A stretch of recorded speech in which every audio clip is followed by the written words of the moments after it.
Hey, Internet friends, MagicBrad, Synergy Cafe, and the Synergy Collaborative, and I've got a magician colleague online, a Magi. This is pretty cool. Just met this guy online, and his name is Hudson. Hudson, are you there?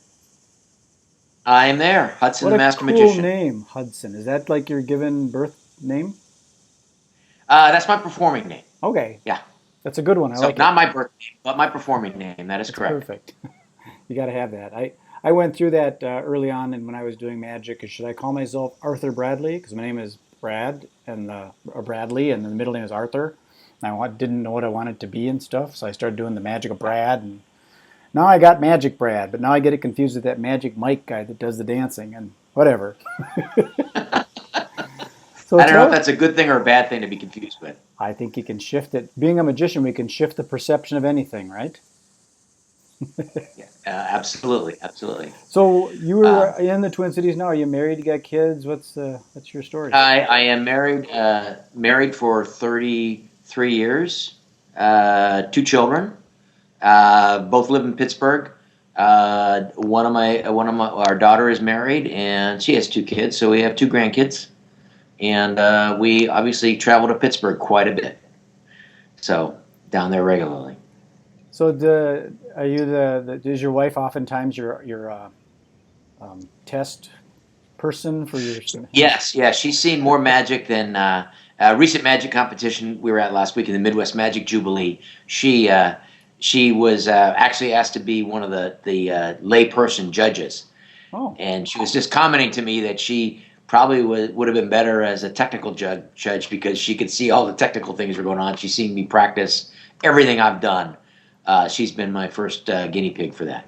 that is part of the So. challenge with the magic. Once you start doing it for a long, long time, pretty soon it gets to be sort of second nature to you, and you can't see it from the point of view of the audience. It's a bit of a No, it's challenge. a challenge.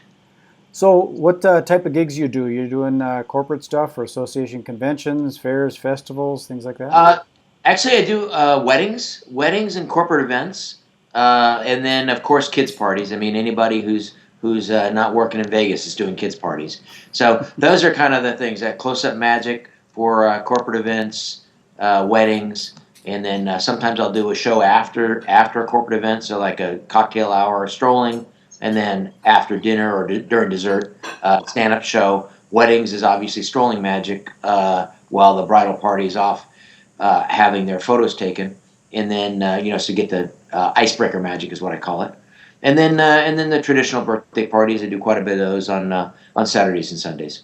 So then, do you do any customization? I know that magic is magic, Sure. except for the performer. But then sometimes a company might want to weave something special into it. Do you change your act for that? Because I know some that don't. Absolutely. You do. Absolutely. Depending upon who's there, typically it's not so much of a change in the act, but it's a change in the who you ask for volunteers. So recently I was in South Carolina doing the statewide convention for PEO, which is a women's philanthropic organization, and I was the entertainment after dinner, before dinner, strolling magic, after dinner entertainment, and we had. I was asked to use the past president as a volunteer, and so of course that's part of the customization is saying, "Hey, I need a volunteer. Is there a Jenny in the house?" Right, and that kind of thing, and they bring it in, and then also there's more inside joke kind of things for a lot. So most of the events that I would do that are corporate events are really for the corporate events. I don't do trade shows, which is where the advertising piece would come in, and good trade show guys obviously customize their show to the trade show, to their client. But this is more getting the inside jokes and sprinkling that throughout the show. That always is fun though. Just coming from the I guess the environment or the community of the corporation, because there is a different culture in a corporation, and when Absolutely. you know a little inside something, it can make the show a lot more fun, a lot more personal. I remember I did a gig once, and before you ask anything unusual that maybe I could talk about, and the only situation was there was a guy that forgot to wear socks last year at the Christmas party. So I got to ask him that, are you wearing socks this year? And everybody roared. But just a Yeah. little thing like that can make the show so much more fun. Just so I commend you Well, for digging a little deeper rather than just taking the check and running. sure, and absolutely. And you talk about customizing something like that. If you know that, and that's I always have a call before, about a week before. I generally talk to the clients, whatever it is, and find out a little more about the people. But something like that, it's easy to do a trick where you produce a a pair of socks, right? I mean, you can imagine doing that, and then there's several routines where there's a production. It's simple to switch that in and pull out a pair of Christmas themed socks would be a great thing to do, and I mean I think that's wonderful, and that's the kind of that's where it's easy to customize. So I mean, for the audience perspective, it probably looks like it was seriously customized.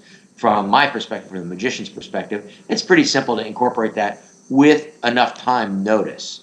Yeah, Uh, you I know, appreciate that you connect with the client beforehand, and because these days with the internet, there's so many people that can throw up a web page and have a good graphic designer to make it look all wonderful. They can even create fake testimonials from yep, people on Fiverr, and yeah, they can do a lot of yeah. artificial stuff. So I commend you for actually talking with the client and developing a relationship, because the last thing an event planner needs is to bring somebody on that has no experience and just botches something. So you're a professional. That's great. Yeah, well, and my background's a little different than a lot of magicians. I started magic in high school, like most kids do, and then was just card tricks and coin tricks, stuff like that. And when my daughter was 5, I was in the army at the time, and we she went to a birthday party that had a clown, and we couldn't afford a clown at that time. And so said to my wife, I said, Deb, I'm going to do a magic show for her next birthday party, and that was when I started doing magic shows. And then I ended up getting out of the army, going to business school. Was a business person for a number of years, and 20 years in business. And so that gave me a perspective that was a little different. I've been a full-time professional now for the last several years. Kind of decided I wanted to get into magic full-time, and made work myself to a position where I could make that transition.